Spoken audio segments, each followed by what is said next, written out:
Hello everyone, welcome back. In this video, I'm going to show you how to add Exness demo account in MT5 in 2026. For that, first of all, you need to launch your Exness mobile application, or you can also launch Exness in your web browser.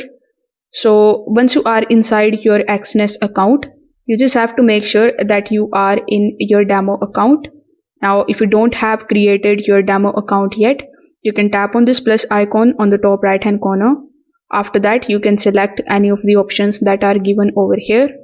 Now, instead of the real account, simply tap on the option of demo, then tap on the option of continue in order to create your demo account.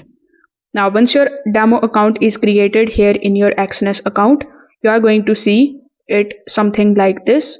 So here, tap on the option of details, then tap on the option of settings.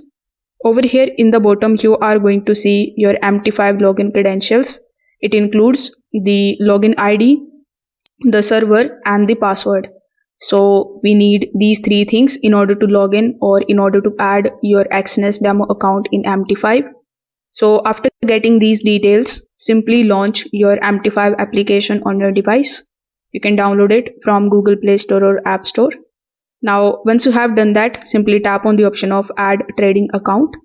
After that, in the search bar, you just have to simply search for that exact server which you have copied from your Exness demo account credentials. After that, when you are able to find it, simply tap on it. Now here, you need to provide your login ID and your login password. So both of these details you will get in your Exness account. So after getting these, simply tap on the option of login, and this way you will be able to log in into your Exness demo account in MT5. If this video helped you out, consider subscribing to the channel and liking the video. Thanks for watching.